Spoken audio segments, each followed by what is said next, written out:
Hi, how are you? It's me, Jean, today, and every day, Monday through Friday, here on Helping Kids with Reading business page. So here's your question for today. All right, do you ever get exhausted with the highs and the lows of emotions that's coming from your children? One minute they're like extremely excited, yay, yay, going to do this, going to do that, jumping around. The next minute they're maybe like upset, they're like maybe crying, something's happened, or they're mad and they're stomping around and throwing things. It just switches back and forth, and then they're high again, and then they're just this.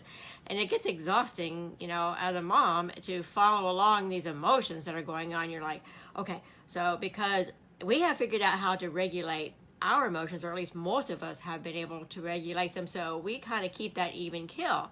When our children are still learning how to manage or maintain their emotions, they're up and down and all over the place, and we're coming at it from trying to chill place. It gets really like you just feel like you are like several different personalities at one time, and you've got all this emotion that's going on around you. It just makes you want to grab your purse, run out the door, grab your car keys, and just say, I'm heading to the mall by myself. I'm going to Starbucks all by myself. You all take care of it. You all just stay. Has that ever happened to you? Yes. Hi, I'm Jean Harville, if we haven't met yet, and I am the founder of Raising Kids Who Love to Read, and I'm a reading strategy coach.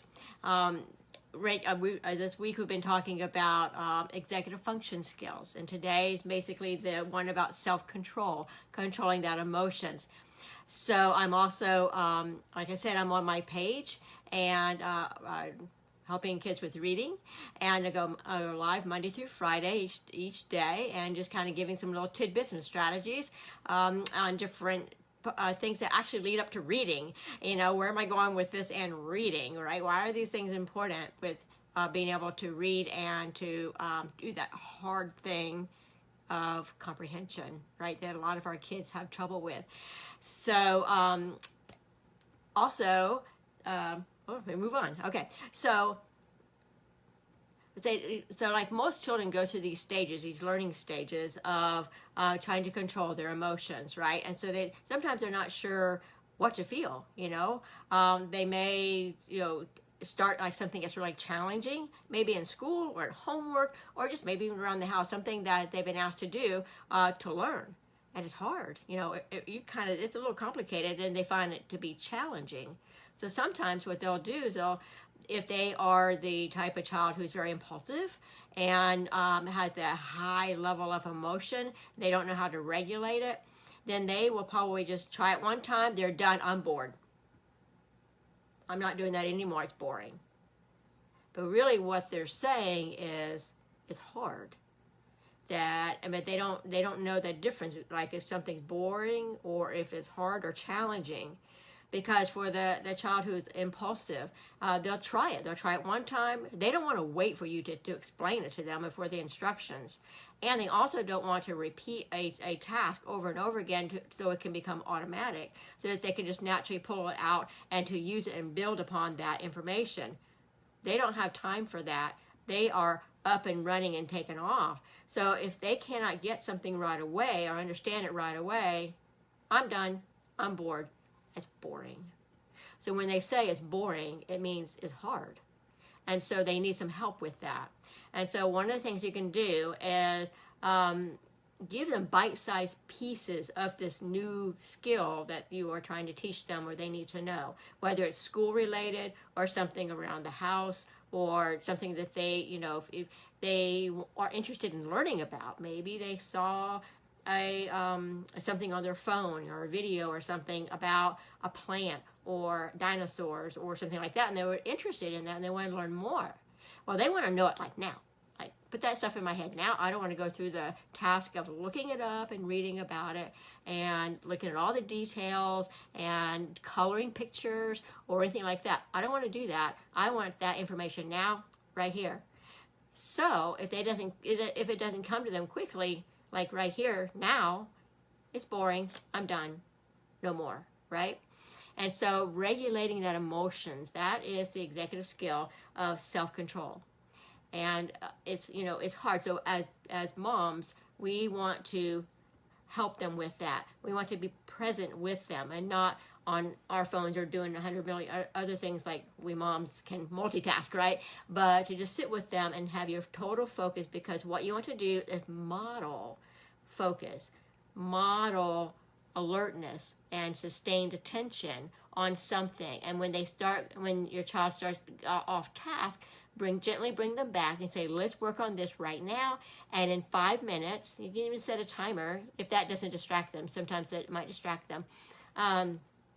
In 5 minutes, we'll go out and shoot basketball hoops. Would that be fun? Would you like that? Or they can choose what they want to do in the next 10 minutes. If they stay with the activity in the next 10 minutes, they could choose maybe what they would like to go and do. Coloring, build with the Legos, or go outside, run around the house, run up and down the street. Something that you approve of course. But they're in control. And so they know that if they give that undivided attention, like right now on this focus, with you modeling that, and then they can start getting those little pieces. They know that it's not going to be like forever and ever and ever, that they will have that time they can get up and move.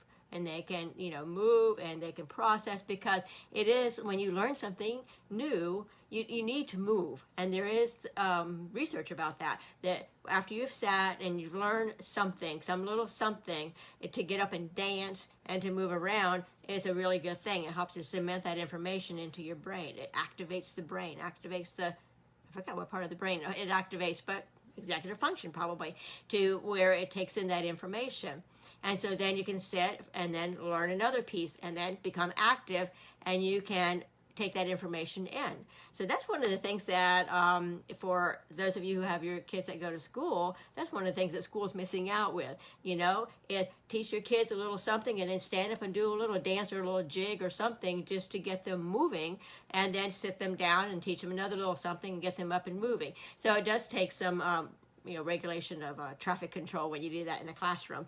But as a mom at home, you can provide that, and you can help them to be able to sustain that attention, because they know they're going to be getting up and moving shortly, and that they can keep that focus. And you can even tell them, and you even look it up, the research about, learn something new and then move around. Research, and so when they understand that that's what's happening, that's how that's going to get that information into their brain.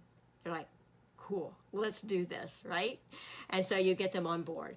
But the main thing is also, with this up and down of emotions that your kids have, they need for you to be that even emotion, so that they know where to come back to. They need for you to model that sustained focus and that even keel emotion, so that they know that if they go way up here or go way down here, they know where to come back to. And so one of the things that you want to do is you want to check yourself. Check how you are feeling and check your own emotion before you start working with your child. Or, your child comes in, throws down the backpack, gets all huffed up. You need to check and make sure you're not buying into their emotion, that you are keeping that even emotion. So it can be exhausting by the end of the day. I know, I get it. Been there, doing it now. So anyway, if you want to learn more about comprehension, and yes, that didn't seem like it was about reading comprehension, but it really is. It's about the executive function, being able to learn new material, hold on to information. We have we have flexible thinking, where we know certain things and we want to attach new information. So as we're reading, we are attaching new information to what we already know, flexing, what we are thinking, and then our working memory is anything new that we learn while we're reading, we're able to hold it in working memory, so we can manipulate it, we can look at it, we can analyze it before we place it into our long-term memory. So, our executive functioning skills is really important when we are learning and when we're reading, and comprehending what we're reading. So this week, I want to take a little bit of time to talk about what executive functioning skills are. Earlier in the week, we talked about processing speed, and how processing speed tells us how quickly we can move through those executive functioning skills. And some kids, they move through slowly and they need that extra time. And it's okay, because they can answer the questions correctly and do the work correctly, just give them that extra amount of time. You can go back and look at Monday and Tuesday's videos on that. So anyway, if you're wanting more information and on reading comprehension, make sure that you click and like this video, share it out, and also the page, Helping Kids with Reading, so that you'll know when I go live. And then come on into our Raising Kids Who Love to Read Facebook community for Christian moms who are searching for effective reading strategies to turn their struggling readers into confident readers. And we have some free resources in there.